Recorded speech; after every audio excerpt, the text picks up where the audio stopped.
February 4th meeting between Israeli Prime Minister Netanyahu and US President Donald Trump. Do you think this plan will take place? This plan is workable? What is being discussed is really not the relocation of the whole population of Gaza. And that is impossible, of course, to do.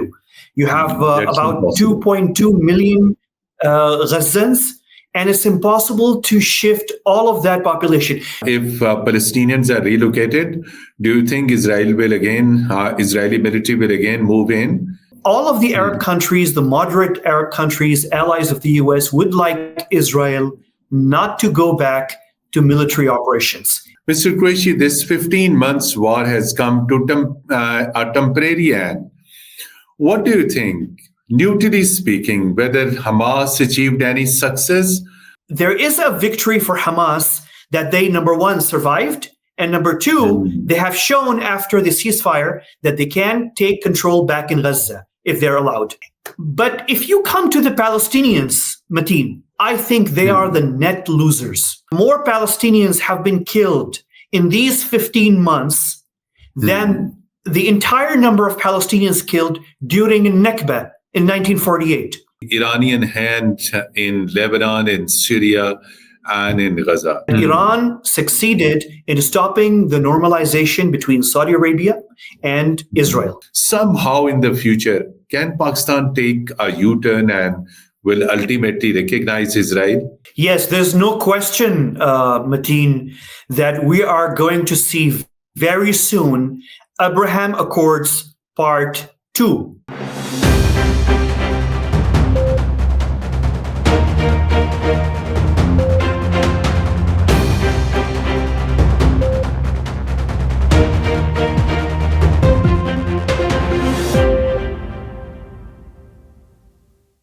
Bismillah ar-Rahman ar-Rahim. Hello and welcome to program Insight in V News English.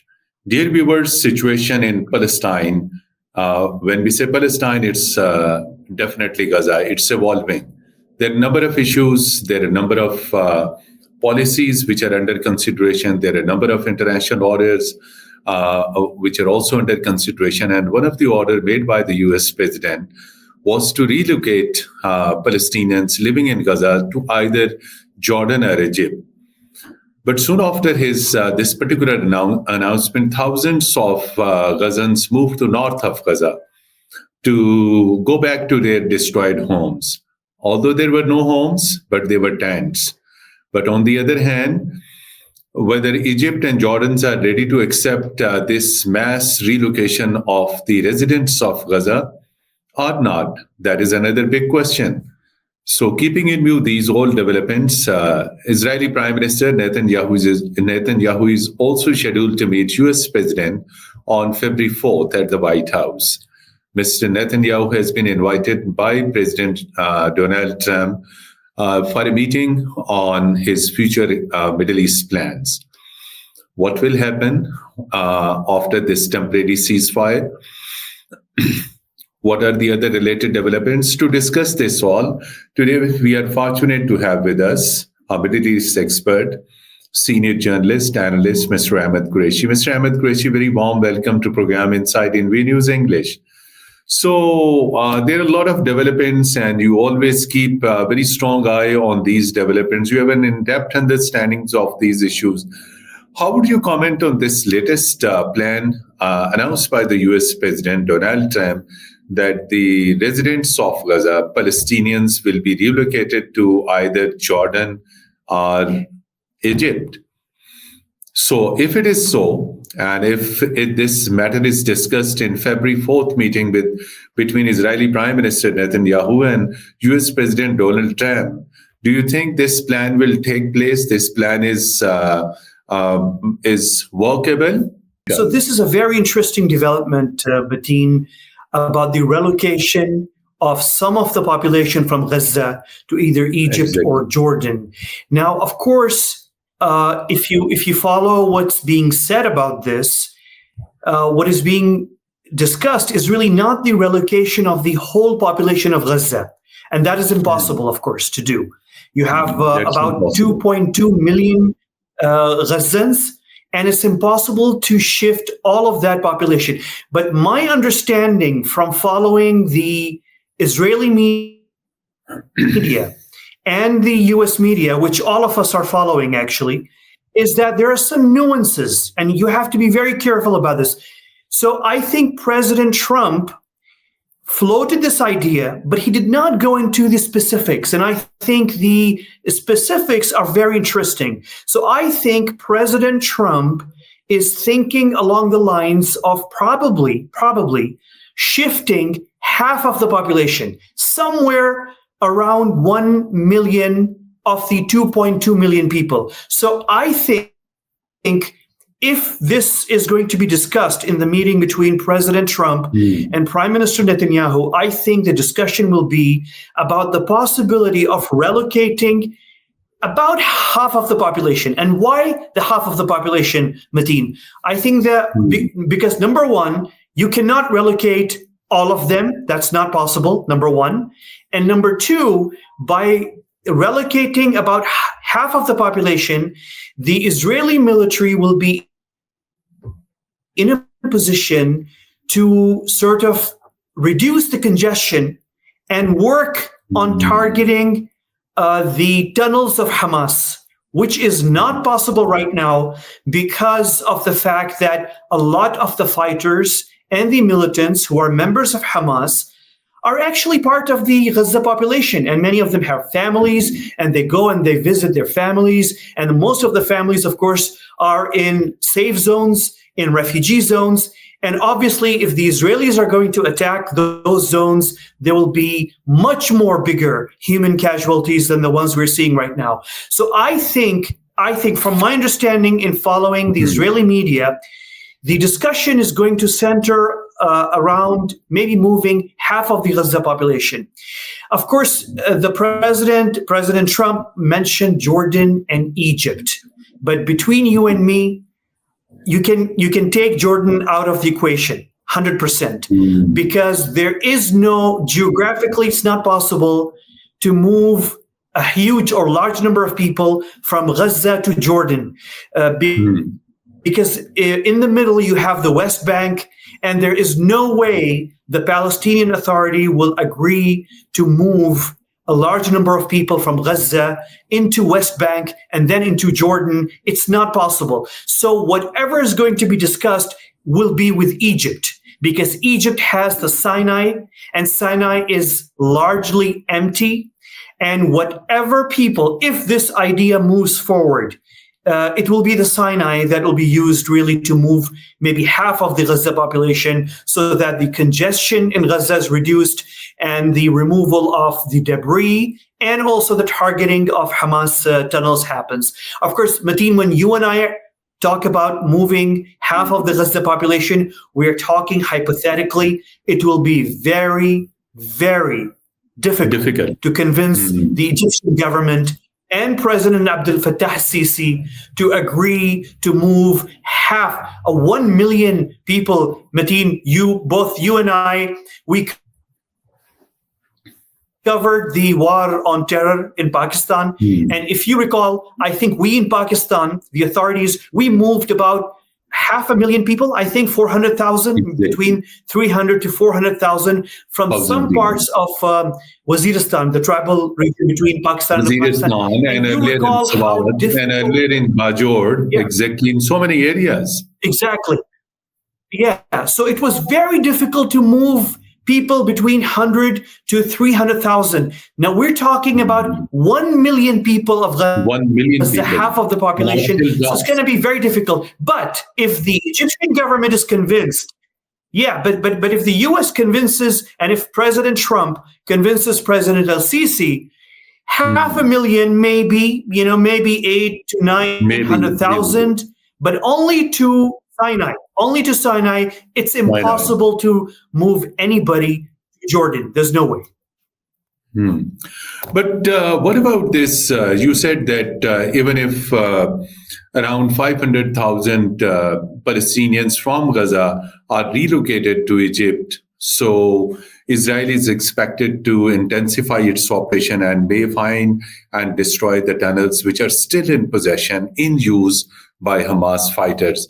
So if it is so, then it's very fragile peace we are witnessing over there. So what do you think about this? Because if Palestinians are relocated, do you think Israeli military will again move in? And once the military move in, then there may not be peace over there. The Hamas may not accept Israeli military targeting, exploring, finding out, destroying tunnels, which is a strategic asset for Hamas fighters. So this is very interesting, Mateen. I mean, there are so many moving pieces to the puzzle. There's so many moving pieces right now. Very interesting. If you look at the Arab countries who are if you look at the Arab countries who are allies of the US, because there's too much public pressure right now on the moderate Arab governments, too much pressure. And countries like Saudi Arabia, countries like Jordan, Egypt, the Gulf countries who are allied with the US, and probably were thinking of establishing some form of contact or diplomatic relations with Israel. They are under tremendous pressure right now. So all of the Arab countries, the moderate Arab countries, allies of the US, would like Israel not to go back to military operations. Back to military operations inside Gaza, I can't, if you ask me, Mateen, I don't think the Israelis will commit to not going back to military operations. I think we will see limited action in Gaza in the future. We will see that. Of course, it depends. It depends completely on the number of Israeli hostages that Hamas will release, because there's no way for IDF, the Israeli military, to go back to action inside Gaza while Hamas still has hostages who will be endangered. So Israel cannot go back to military action without all of the hostages having been released first through the ceasefire or the suspension in military action that we're seeing right now. Let's wait and see how far this goes. So many moving pieces to the puzzle, as I said, Mateen, for you and I or anybody really to conclude whether Israel will go back to military action or not. It all depends on the hostages who are going to be released in the next few days. And it also depends on whether Egypt agrees to move anywhere between 500,000 to 1 million Gazans to the Sinai. If it happens, there's a huge doubt.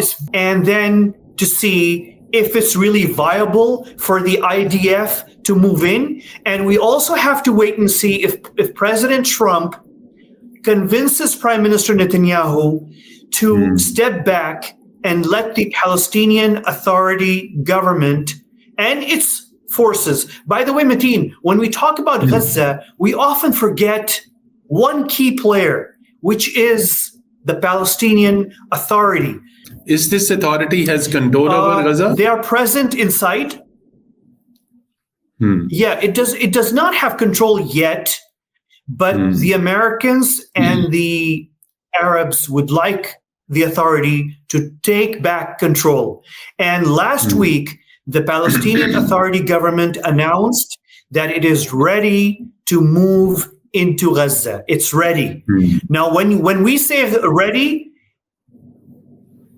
you have to keep one thing in your mind, Mateen, that the Palestinian Authority has some really excellent security forces. They have commando units, they have excellent police units, and they have excellent paramilitary units.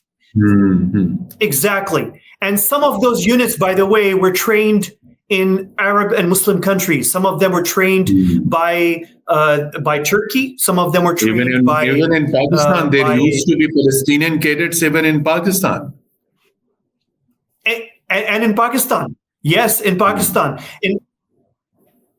Exactly. In fact, many of the commandos that the Palestinian government has were trained in Pakistan. Some of the best units of the Palestinian security forces were trained in Pakistan. And these security forces will be at the forefront when the Palestinian government goes back into Gaza. So expect to see action between Palestinian security forces and Hamas and the Islamic Jihad.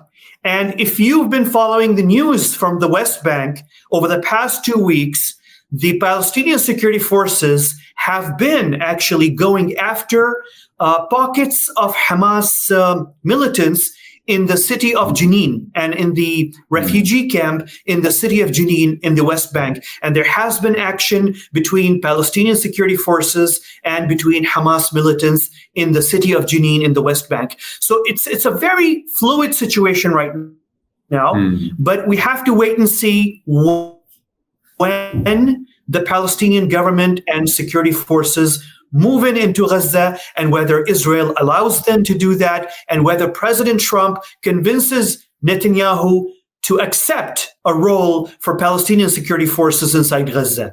It's a very fluid situation. Let's see what happens.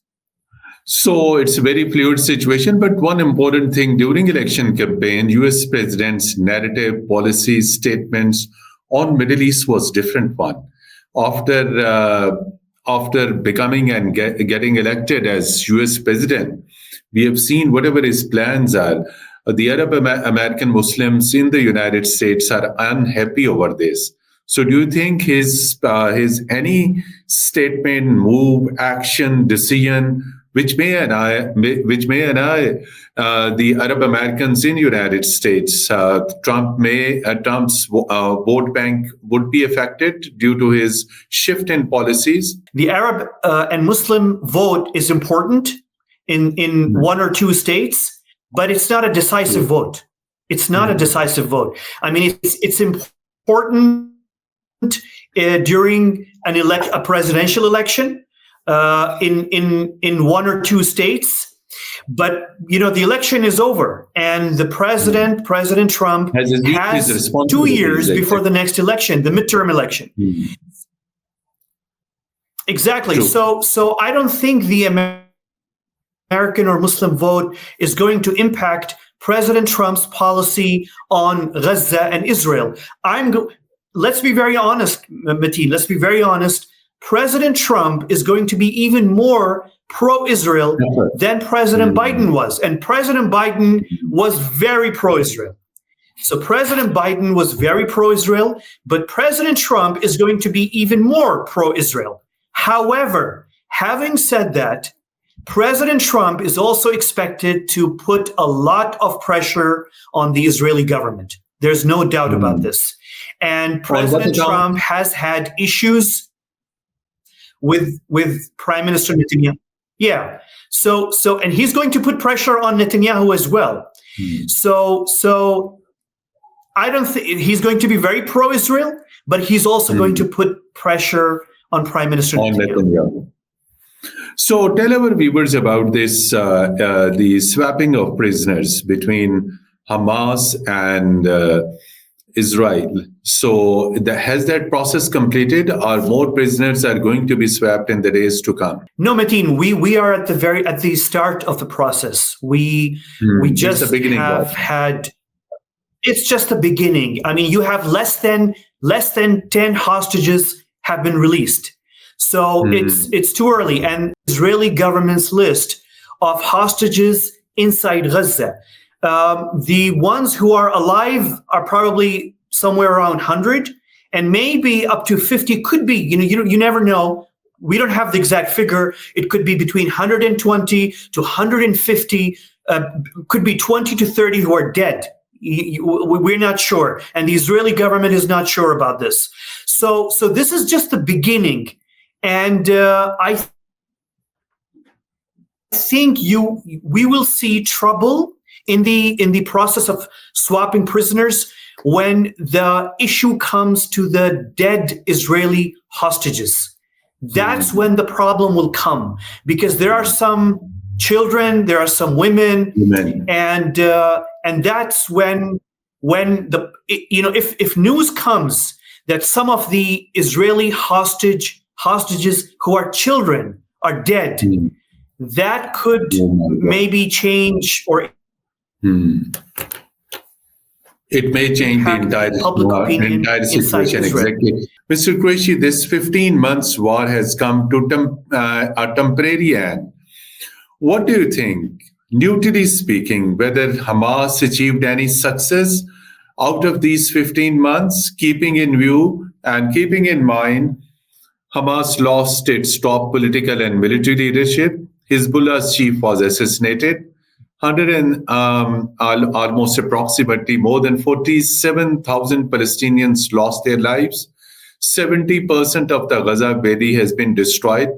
So what do you think? Has Hamas achieved anything out of this entire 15 months war with Israel? Yeah. Well, Mateen, if we're going to talk about victories, we have three parties to this conflict: Israel, Hamas, and Palestinians. So you have three parties. You have Israel, you have Hamas, and you have Palestinians. So let's begin with Hamas. Hamas has one victory. Hamas achieved one victory, which is it still survives. It is not yet completely destroyed. It's not obliterated. So this is a success for Hamas, that it survived 15 months of conflict and war, and they still exist. And you saw immediately after the ceasefire how so many Hamas militants came out from the tunnels. Exactly. How organized they are. They're wearing their military uniforms. They're very organized. It almost looks like they have seized control back in Gaza. Almost after the ceasefire. That surprised everyone. So it's one victory for Hamas. There is a victory for Hamas that they, number one, survived, and number two, they have shown after the ceasefire that they can take control back in Gaza if they're allowed. So this, let's agree that this is a victory for Hamas, number one. For Israel, obviously, Mateen, it's a huge victory for Israel to have eliminated the top leadership of Hamas. Ismail Haniyeh is eliminated.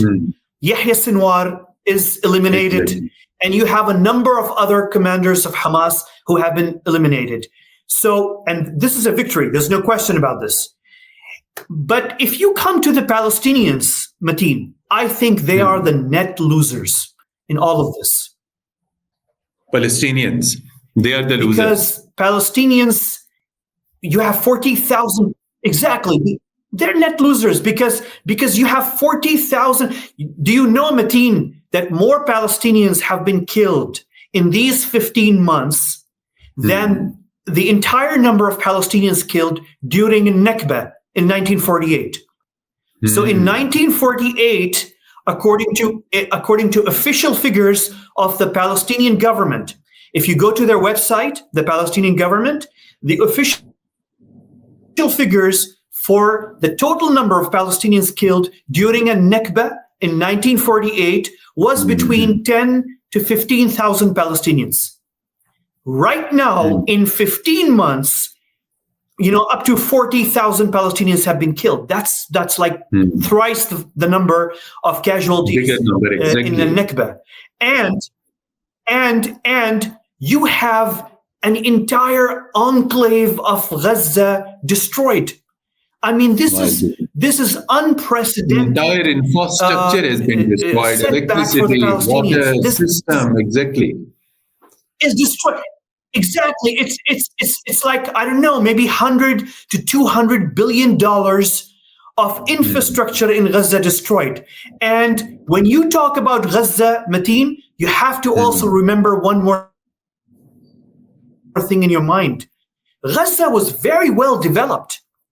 Exactly. I know that there's this narrative of Gaza, of open air prison and whatnot. And that's a political thing. But the fact of the matter is, Gaza had excellent infrastructure. Gaza had excellent school and healthcare network. Gaza had a good economy.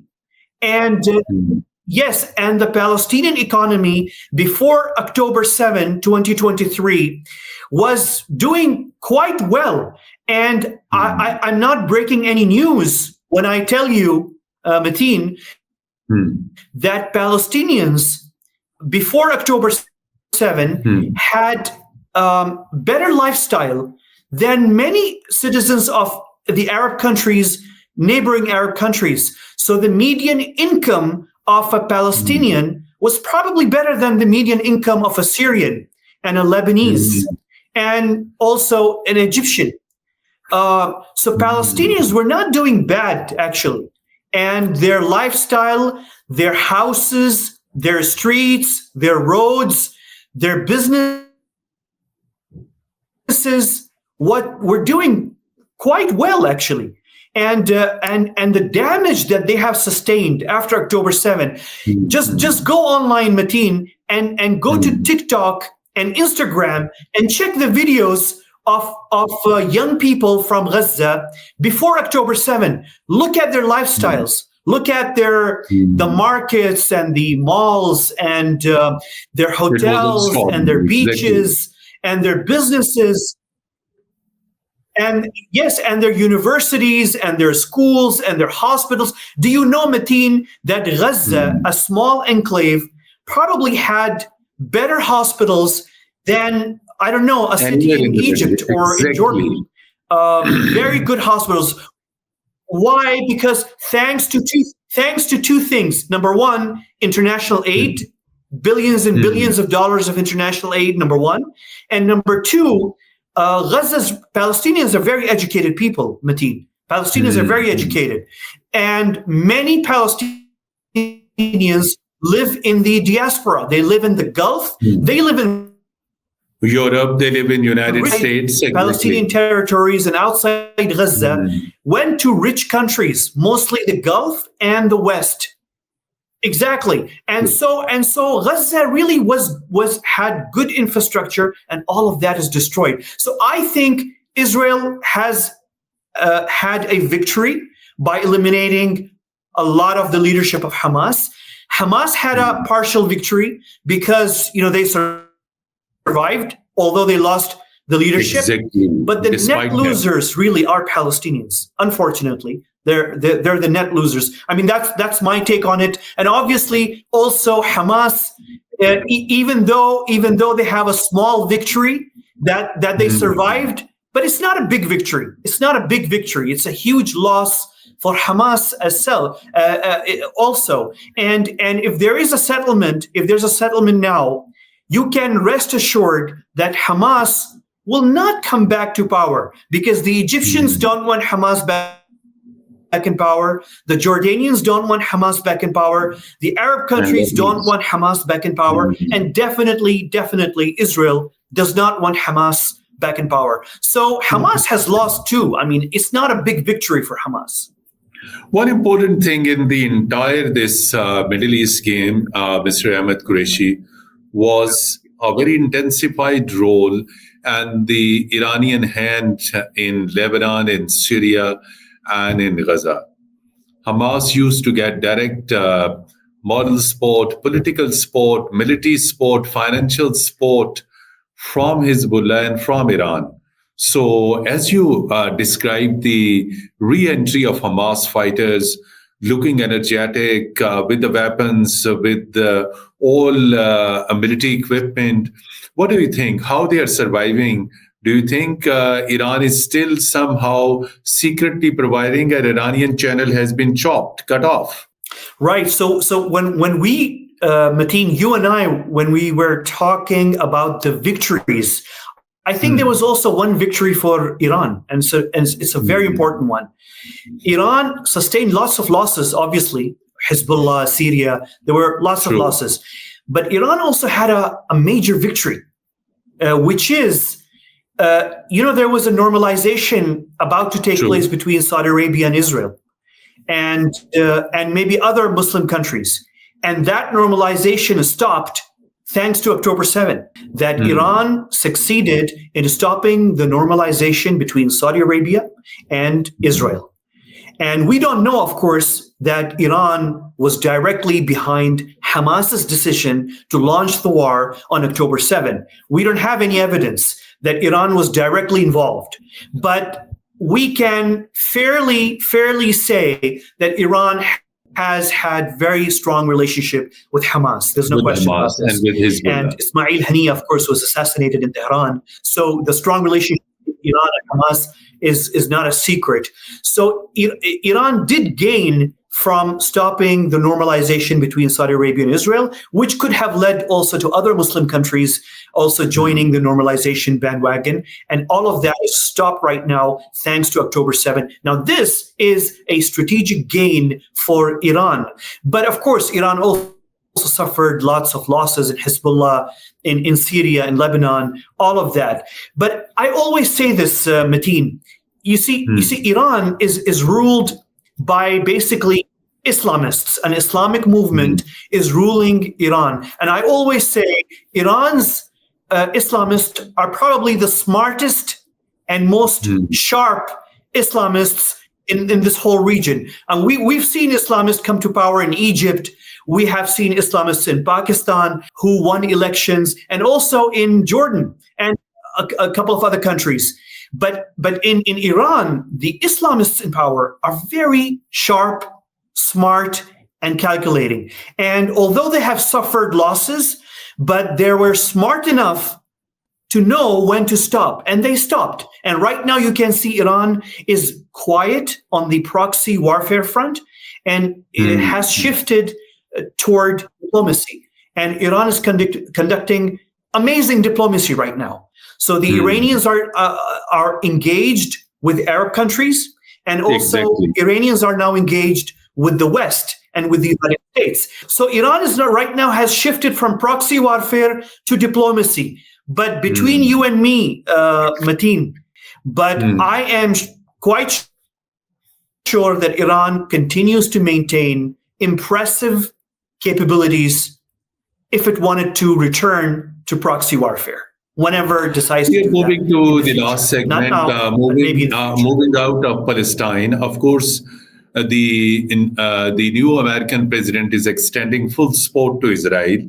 And when Trump is in power now, this Trump administration is having very good ties with the Saudis. And the Saudis were not comfortable during the Biden administration. On Khashoggi's assassination, the relations turned very cold. So what do you think now? While Trump, in the previous tenure, he took certain initiatives for the recognition of Israel. So what do you think? These all plans will be again revived? And those Muslim countries who earlier shelved this particular idea or suggestion by the Americans and Israelis to recognize Israel, do you think, again, these efforts will be revived? And somehow in the future, can Pakistan take a U-turn and will ultimately recognize Israel? Because it is frontline Muslim state in the Muslim world. Yes, there's no question, Mateen, that we are going to see very soon Abraham Accords Part 2. It's going to happen very soon. Abraham Accords Part 2. And anyone who's watching the Middle East knows that all the key players who are involved in the negotiations for Abraham Accords, the first one, are now active again and are preparing for Abraham Accords Part 2. So very soon we're going to see movement on that. And yes, there are at least 2 or 3 Muslim countries whose names are being mentioned in Washington and in regional capitals that could be in line for joining Abraham Accords too. One of them is Indonesia. Indonesia is being, there was a lot of talk about delegations from Indonesia visiting Israel before October 7, and I think there are some contacts that have taken place even in the past few months, even during the war in Gaza. There were reports in the Israeli media about contacts between Indonesia and Israel. So yes, we're going to see these contacts, and it's going to happen. And of course, everybody's watching the Saudis and what the Saudis will decide. There's no question that Trump has excellent relationship in Saudi Arabia. So will Saudi Arabia step back from its position of demanding a two-state solution and maybe move forward toward normalization with Israel and keep the two-state solution thing on the side? We have to wait and see, because the Riyadh has not given any signal right now. As far as Pakistan is concerned, Mateen, Pakistan was a leader in calling for Muslim-Jewish reconciliation and interfaith dialogue between Islam and Judaism. And if you recall, it was a Pakistani leader who actually was the first leader of any Muslim country who addressed Jewish religious and political leaders in New York exactly 20 years. Actually, this year is the 20th anniversary of that landmark address by the President of Pakistan to Jewish religious and political leaders in New York in September 2005, in which the Pakistani president called for interfaith dialogue and a strategic historic reconciliation between Islam and Judaism. And if you remember, it was after Pakistan took this initiative that other Muslim and Arab countries began to open commercial Israeli missions in their cities. Exactly. And and then things move forward gradually, ultimately toward Abraham Accord in 2018 and 2019. So Pakistan took the most difficult decision was taken actually by Pakistan. And what Pakistan did in 2005 was the key that opened the door for other interactions leading all the way up to Abraham Accords. But of course, Pakistan has a very principled position on the Palestinian issue, and Pakistan is committed to the two-state solution, which is the position of the Arab League and also the position of the OIC. So I think Pakistan will wait and see how things move on the two-state solution before Pakistan decides. But between you and me, I think we should be more proactive on Pakistani interests first, and we should assess the situation in the Middle East, and maybe we should take our own independent decisions, keeping Pakistani interest first and foremost. And of course, that's up to the decision makers. And Pakistani diplomacy has always been very, very robust.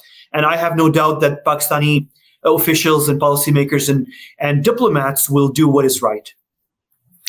Thank you so much indeed for this wonderful analysis on evolving situation in Middle East, particularly in Gaza, the American plans, the Israeli plans, the upcoming meeting between Israeli and American leader on 4th February in Washington, and all other associated topics and issues. I hope our viewers will definitely enjoy this very warm, very robust, very thought-provoking conversation. Thank you so much. Despite your very, very busy schedule, Mr. Ahmed Quraishi, you participated in our program. And dear viewers, till our next program, goodbye and Allah Hafiz.